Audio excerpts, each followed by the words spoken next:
Señor por esto. Ahora sí, vamos a ir a la palabra de Dios en el Evangelio según San Juan, capítulo 3. El Evangelio según San Juan, capítulo 3. Juan es el último de los 4 evangelios: Mateo, Marcos, Lucas y Juan. El Evangelio según San Juan, capítulo 3, y vamos a estar leyendo desde el verso 16 en adelante. Dice así la palabra del Señor. Porque de tal manera amó Dios al mundo, que ha dado a su Hijo unigénito, para que todo aquel que en Él crea no se pierda, mas tenga vida eterna.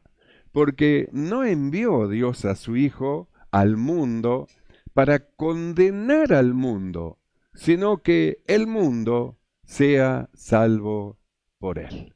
Oramos. Mi amado Señor, te damos gracias.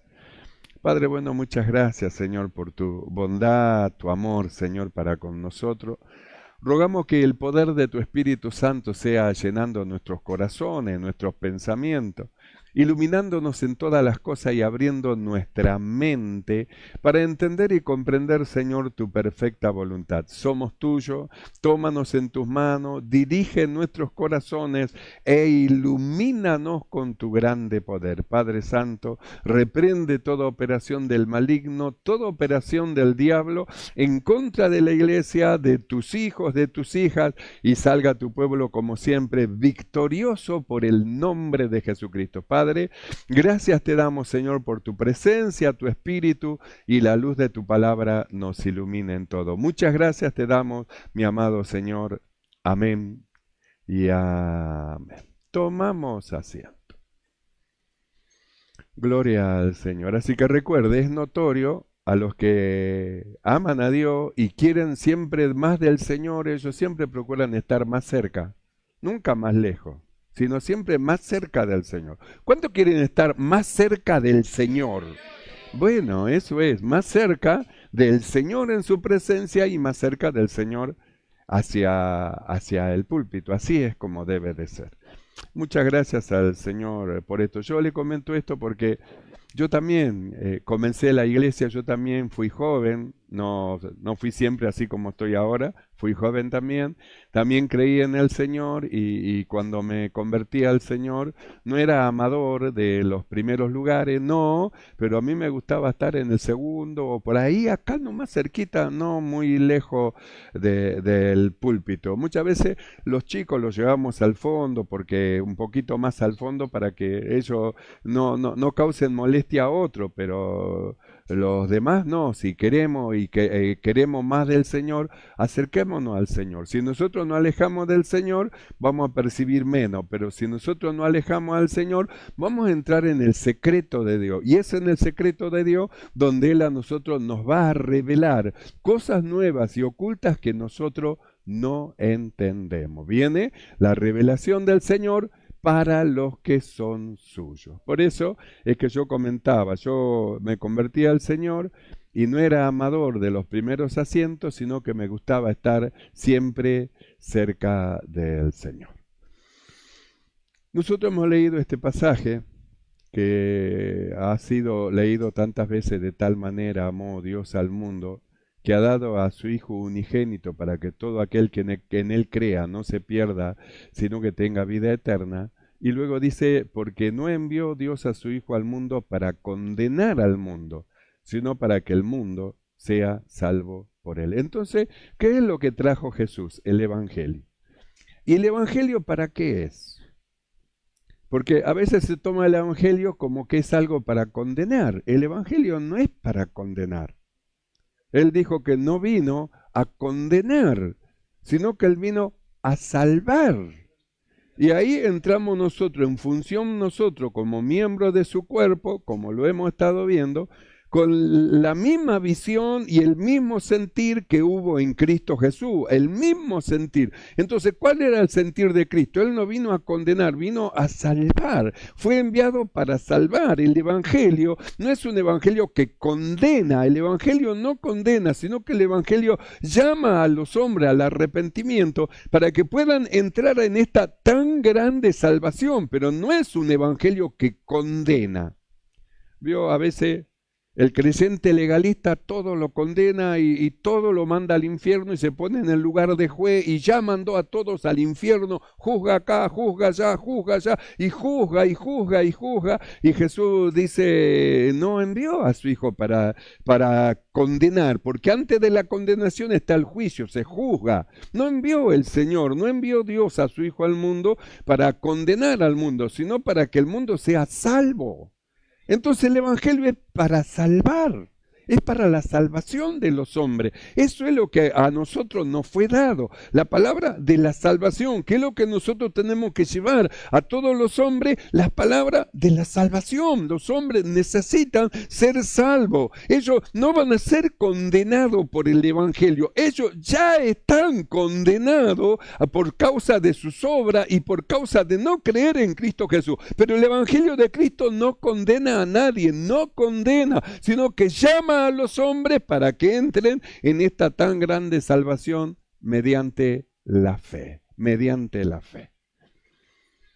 Por eso nosotros miramos la obra del Señor y cómo es que Dios ha hecho esta tan grande salvación, que no es por obra, dice el apóstol, sino dice es por fe. Y no es por obra para que nadie se gloríe, sino la persona, ella se gloriaría y no, yo no hago esto, no hago lo otro, no hago lo otro, no hago lo otro, entonces yo tengo el cielo abierto porque yo soy santo, mis obras son tan justas y tan perfectas que yo entro como si nada al cielo. Entonces el apóstol Pablo, él dice, para que nadie se gloríe, no, la salvación no es por obra, no es que usted va a entrar porque es muy santo, usted entra simplemente por la justicia de Dios que es Cristo Jesús, porque creyó en Él. No hay otra forma de ser salvo.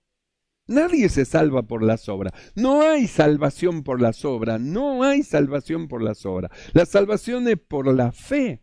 Los judíos intentaron ser salvos por las obras. Agarraron la ley y fueron a cumplir todas las cosas. Eran muy rigurosos. Uno que de los judíos que era muy celoso y riguroso de la ley era Saulo. Saulo era un estudioso de las Escrituras, riguroso, celoso de la ley. Y él andaba juzgando por todos lados. Y él pensaba que él tenía una justicia que lo hacía entrar al cielo. Porque él no comete pecado. Yo no hice pecado. No hago aquello, no hago lo otro, no, yo tengo el cielo abierto. Él pensaba así. Hasta que cuando recibió la luz del Evangelio, entonces le resplandeció Dios en su corazón y se dio cuenta que su justicia que él tenía, que era muy recto, muy santo, muy perfecto, era trapo de inmundicia a los ojos de Dios. Y que su justicia que él tenía no le alcanzaba para entrar al cielo. Nosotros tenemos que tener bien claro, nuestra justicia no nos alcanza para entrar al cielo. No nos alcanza, falta, no nos alcanza para entrar al cielo. Por eso, como es tan dificultoso y difícil e imposible, diríamos, que el hombre natural entre al cielo, entonces Dios abrió una puerta. Y Dios dice, de tal manera amó Dios al mundo que viendo que no hay forma que se salven, entonces envió a su Hijo para que todo aquel que en Él crea no se pierda. Y luego hace la afirmación, tengan en cuenta, no envió Dios a su Hijo para condenar al mundo, sino para que el mundo sea salvo, sea salvo. Entonces, ¿cuál es nuestra misión? Nuestra misión es justamente anunciar a Cristo a los hombres para que los hombres, creyendo mediante la fe, sean salvos. Porque no hay otra forma, no hay otro nombre dado a los hombres en los cuales puedan ser salvos, sino en el nombre de Jesús. María no lo puede hacer entrar, San José no lo puede hacer entrar, ninguno de los profetas lo puede hacer entrar, ni Moisés, ni Elías, ni Josué, ni ninguno lo puede hacer entrar. Solamente hay un nombre que es sobre todo nombre en el cual usted puede ser salvo. Somos nosotros salvos en el nombre de Jesús, no hay otra forma. No hay otro camino. El que quiere entrar por otro lado y no es por Cristo es un ladrón y es un robador. El único camino es Cristo, la única puerta es Cristo y Él es el destino de del llamado que nosotros tenemos, estar en Cristo Jesús. Entonces nosotros miramos lo que el Señor Jesús dice, de tal manera amó Dios al mundo. Entonces nosotros pensamos, ¿será que se puede amar al malo? Porque nosotros como hombre, con nuestro amor natural, nosotros amamos a los buenos y a los malos, que nos parece que son malos, los aborrecemos, los odiamos, ni lo queremos ver con nuestro amor natural. Pero la Biblia dice que de tal manera amó Dios al mundo, cuando el mundo estaba en una oposición universal en contra de él, Él lo amó. ¿Cómo puede ser que Dios ame al malo? ¿Cómo puede ser que venga Dios al hombre que es malo y lo ame y le muestre ese amor, su amor, y le muestre la salida? Porque ese hombre malo, Dios no quiere que se pierda. Entonces, ¿qué tan grande, qué tan profundo, qué tanto se puede llegar a amar que se ve al malo como que el necesitado de una salvación y no como aquel que hay que mandarlo al infierno? Si nosotros Dios nos pusiera como jueces, ya hubiéramos mandado unos cuantos al infierno. Al infierno, aquel, al infierno, aquel. Pero Él es el juez, no nosotros. Dios es el juez de toda la tierra. Dios es el que conoce aún las intenciones del corazón. No solamente lo que hace, sino la intención. ¿Con qué intención hace lo que hace? ¿Cuál es el propósito y la intención del corazón? Dios lo conoce. Entonces, Dios, si no hubiera puesto a nosotros por juez, hubiéramos mandado unos cuantos al infierno. Pero gracias a Dios que no nos puso por juez, porque después que mandamos unos cuantos al infierno, Dios nos manda a nosotros también que hagamos habitación con ellos en el infierno. Entonces, ¿qué es lo que dice el Señor? Del amor de Dios. Habla del amor de Dios y dice, y de tal, como diciendo, ustedes no pueden comprender la profundidad, la altura, la anchura, la longitud del amor, lo que es el amor de Dios, lo que es Dios, su amor, ¿cómo puede llegar a amar? Por eso dice, viene al hombre que es malo y lo ama. Y al hombre que es malo lo ama, lo ama. Por eso dice, y de tal, el hombre no puede amar así. Por eso, ¿qué es lo que ha hecho Dios en nosotros lo que hemos creído? Puso dentro de nosotros su amor para que nosotros también podamos amar al malo. Para que también podamos amar al malo y veamos al malo como el necesitado de una salvación, que si no entra en esta tan grande salvación se va a perder. Y miramos a Dios y Él dice, yo no quiero que ninguno se pierda, por eso he enviado a mi Hijo. Entonces miramos a Dios que dice que no quiere que ninguno se pierda, entonces nosotros lo amamos al malo y queremos que se salve, porque esa es la voluntad de Dios. Dios a lo que eran enemigos de Él podría haber dado un suplido y hacerlo desaparecer al hombre. El hombre universalmente en oposición en contra de Dios, desde que pecó se volvió malo. Cuando se volvió malo, el hombre se separó, se apartó de Dios y se hizo más malo todavía. Podía haber Dios soplado, haber hecho pedazo el mundo, este mundo, crear un nuevo mundo y poner una nueva generación, pero no, soportó. ¿Por qué soportó a los hombres? Con la esperanza del desarrollo de su gran amor en la manifestación de su Hijo Jesucristo. Esperó, fue paciente. No es como nosotros, nosotros somos impacientes. Ahí nomás nos acercamos a Jesús y le decimos, Padre, ¿quieres que le mande que envíe fuego del cielo y lo consuma como hizo Elías? Y Jesús nos mira y nos dice, ¿no saben ustedes de qué espíritu son? Yo no he venido a perder, no vine a matar a nadie, no vine a quemar a nadie. El Hijo del Hombre no vino para que los hombres se pierdan, el Hijo del Hombre vino para que los hombres se salven. ¿Cómo me van a estar diciendo que mande si van a pedir fuego del cielo que descienda? No quiero que descienda fuego del cielo. Quiero que la gracia de Dios gane el corazón de esos hombres malos y se salven. Porque esa es la voluntad de Dios. Por eso dice, de tal manera. Entonces, ¿qué tanto ama Dios al hombre malo?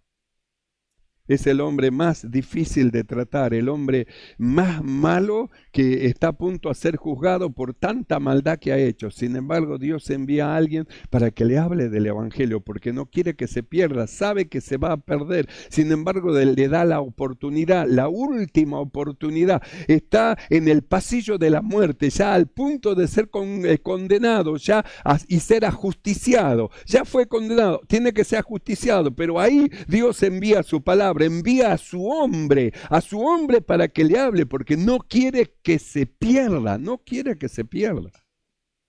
Pero era muy malo, sí, pero Dios no quiere que se pierda.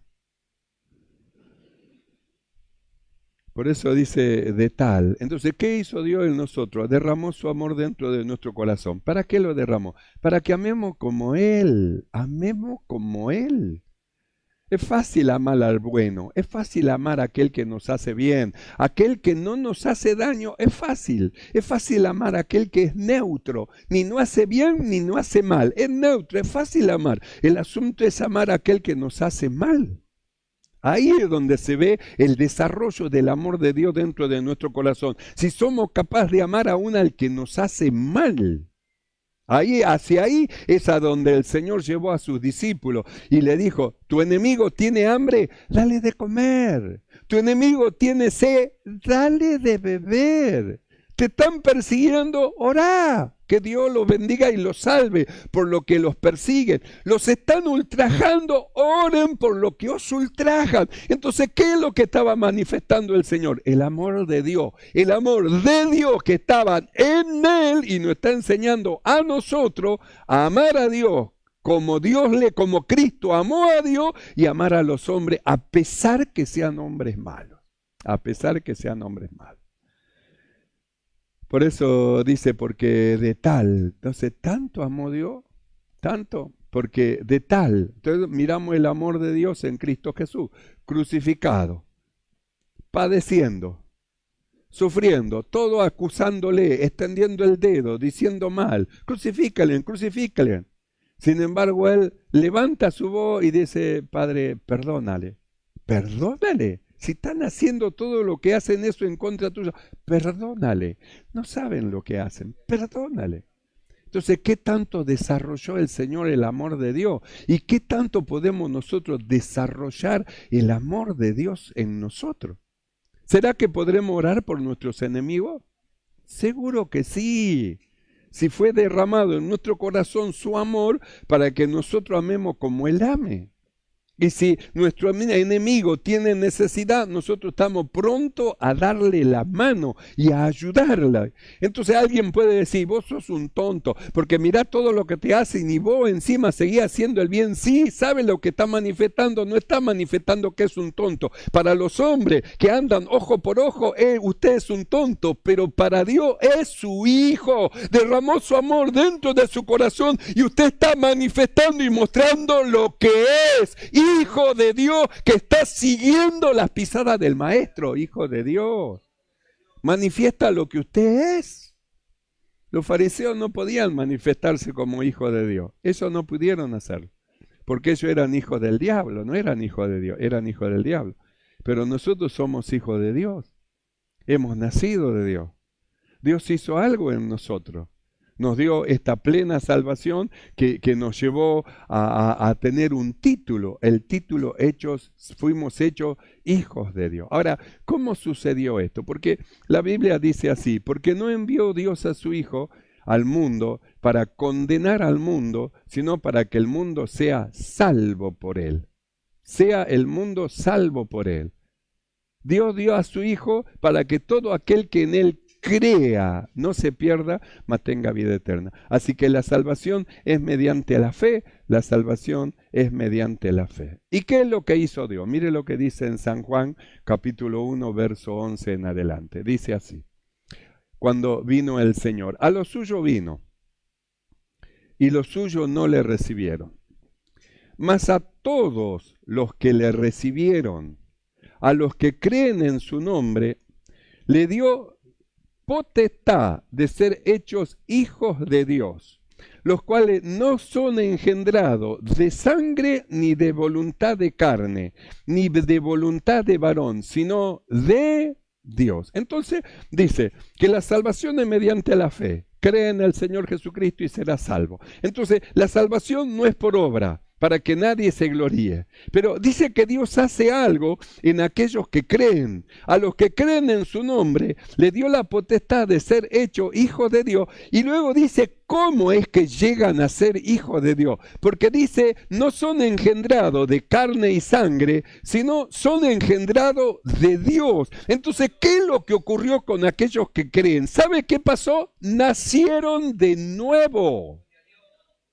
Los que creen, en verdad, creen en Dios, se produce en ellos algo tremendo, un nuevo nacimiento. ¿Qué es lo que le dijo el Señor a aquel sabio, a aquel maestro, de cómo es que tenía que entrar al reino de Dios? Él le dijo que si no naciere de nuevo, de agua y del Espíritu, no podrás entrar. De cierto te digo que si no nace de nuevo. Entonces la salvación es mediante la fe, pero el que cree, Dios produce algo dentro de él y se produce un nuevo nacimiento. ¿Por qué? Porque es un nacimiento que no es una operación de hombre, sino que es una operación de Dios. El nuevo nacimiento es una operación de Dios, no es un rito, no se trata de un rito, hago esto y listo. No, se trata de una operación de Dios, de un nacimiento espiritual, porque Dios es el que produce eso, es Dios. El nuevo nacimiento lo produce Dios, no lo produce el hombre.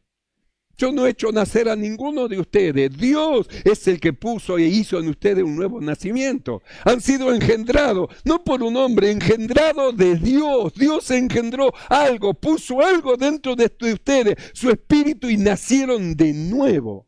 El nacimiento de todos nosotros, lo que hemos creído, ese nacimiento fue como el nacimiento de Jesucristo en María. Sin intervención de hombre, se produjo el nacimiento. Bueno, así es como pasó en nosotros. Sin intervención de hombre, Dios es el que produce el nuevo nacimiento en los que creen. Por eso le dijo el Señor a aquel varón, no te maravilles de lo que te dije. Es necesario nacer de nuevo. Es necesario nacer de nuevo.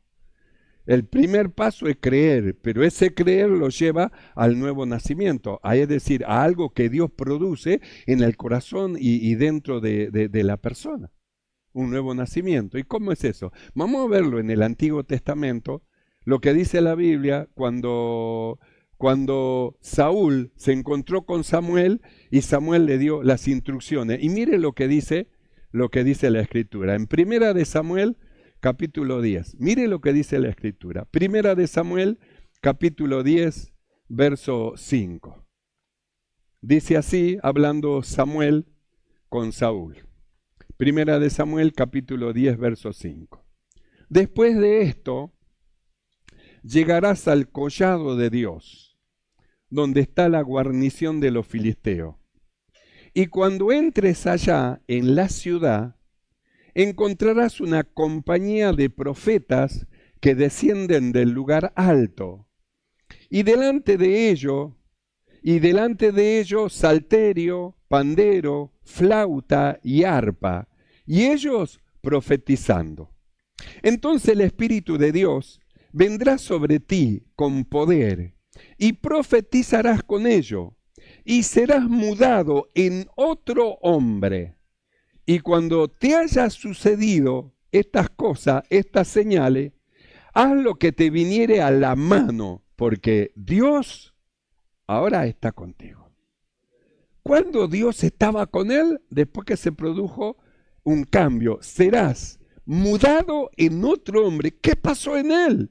¿No ve que fue cambiado? ¿Qué ocurre con los que nacen de nuevo? ¿No ve que son mudados en otro hombre? ¿No ve que no son más lo mismo? ¿No ve que tienen otro sentir? ¿No ve que tienen otro deseo? Se juntan a David, el salmista, y dicen, mi alma tiene sed de Dios. Ahora necesitan y quieren de Dios. Le piden a Dios, entren en la búsqueda de la presencia del Señor, porque ahora conocen a Dios, porque han nacido de nuevo.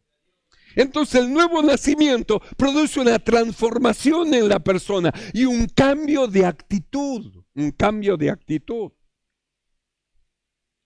Por eso le dice a Saúl, después que de esto llegarás, dice, al collado de Dios. ¿A dónde iba a llegar? Al collado de Dios, donde se hacía el servicio para Dios, donde se rendía culto a Dios. Llegarás al collado de Dios. Entonces, ¿a dónde dice que iba a pasar? Al collado de Dios, a la presencia de Dios. Y cuando estés allá y vayas yendo, vas a encontrar una compañía de profetas que descienden del lugar alto de adoración con salterio, cántico, flauta y están profetizando. Es decir, aquellos que subieron delante de la presencia de Dios vienen y vuelven con gozo, vuelven con alegría, vuelven cantando. La presencia de Dios está sobre de ellos y ellos, el regocijo espiritual de Dios está metido dentro de su corazón. Y cuando te encuentres con ellos, ¿sabes lo que va a pasar? Cuando camines en medio de aquellos que aman a Dios, cuando camines en medio de aquellos que quieren más del Señor, cuando camines en medio de aquellos que han nacido de nuevo, ¿sabes lo que va a pasar?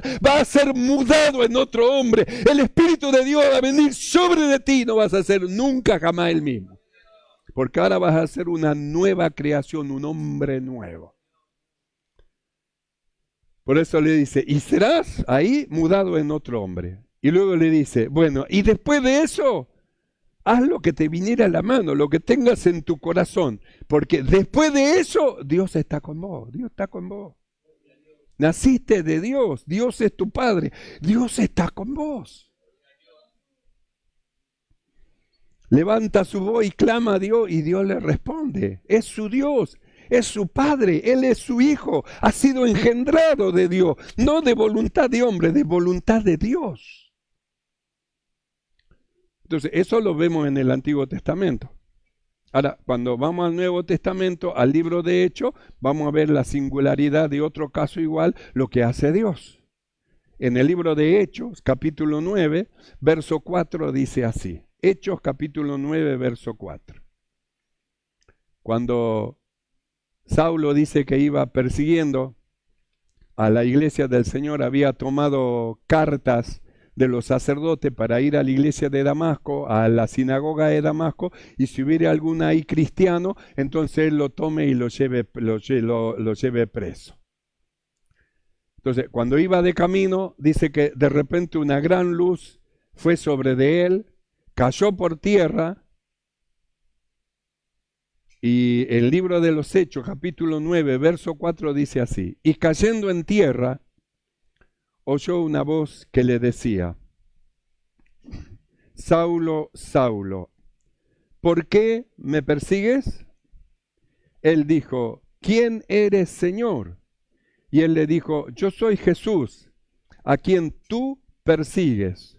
Dura cosa te es dar coces contra el aguijón. Él temblando y temeroso dijo, Señor, ¿qué quieres que haga? Y el Señor le dijo, levántate y entra en la ciudad y se te dirá lo que debas de hacer. Y el verso 20 dice, enseguida predicaba a Cristo en la sinagoga. ¿Qué pasó con él? No fue el susto de una luz, no. ¿Qué es lo que pasó con él? Se produjo esto que se produjo en Saúl, es decir, la transformación, lo mudó Dios en otro hombre. Por eso después no se llamó más Saulo, sino que lo conocían por Pablo. Saulo sería el hombre viejo que murió, pero lo que nació de nuevo ahora se llamaba Pablo. Antes era el perseguidor de la iglesia, ahora era el ayudador de la iglesia, el fortalecedor de la iglesia, el que animaba a los hermanos, el que soportaba las cosas por amor a los hermanos y seguía sirviendo a Dios. ¿Por qué pasó eso en él? Por el nuevo nacimiento. Si no hubiera nacido de nuevo, él hubiera seguido su camino. Pero mire lo que ocurre cuando se produce el nuevo nacimiento. Enseguida predicaba, ¿ve? Enseguida, es decir, él quería más del Señor, quería saber más de Dios, quería entender más y buscaba del Señor, y ahí es donde vienen las revelaciones. Nació de nuevo, ahora está en capacidad de entrar en los secretos de Dios, está en capacidad de oír a Dios, está en capacidad de hacer la obra del Señor, porque ahora Dios estaba con él, ahora sí Dios estaba con él. Antes, como hombre, él hacía en el nombre de Dios la persecución de los cristianos, pero Dios no estaba con él. Pero después del nuevo nacimiento todo cambió. Ahora Dios estaba con él. Y donde iba, a pesar de las cosas que le pasaban, Dios lo prosperaba espiritualmente.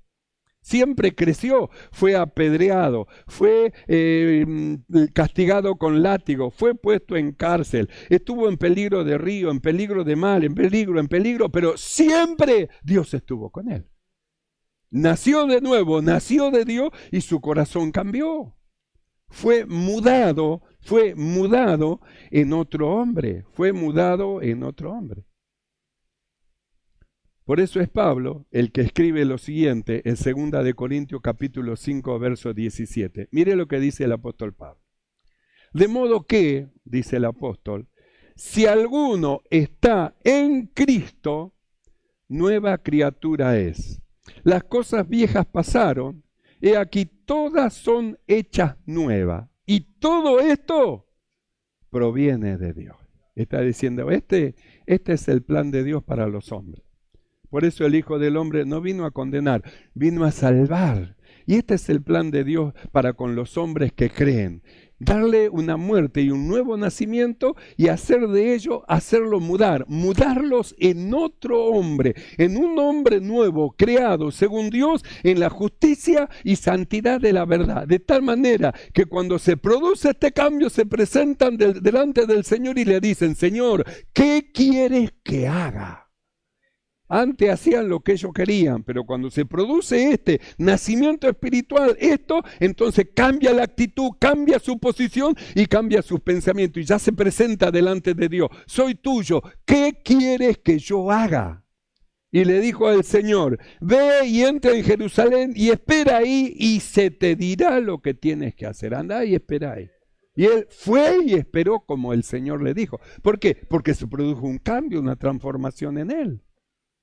Quiere decir que cuando se produce estas cosas la persona cambia, ya sea niño cambia, ya sea joven cambia, ya sea anciano cambia, no importa la edad que tenga. Cuando Dios hizo esto en mí, yo tenía 20 años, conocí al Señor, entré a la iglesia, me maravillé del Señor y a los 3 meses el Espíritu de Dios vino sobre de mí, me inundó y me bautizó con el Espíritu Santo, me dio un nuevo nacimiento y a partir de ahí Dios estuvo siempre conmigo. En mis victorias Dios estuvo conmigo y en mis lágrimas también Dios estuvo conmigo. Muchas victorias tuve, pero también muchas derrotas y lágrimas, pero en todo estuvo el Señor conmigo, siempre. Me fortaleció, me animó, me dio fuerzas nuevas y me guió siempre a causa de lo que Él produjo en mí. ¿Por qué ocurren esas cosas en usted? ¿Cómo es que soporta y sigue? A causa de lo que Dios ha hecho en usted, a causa de eso.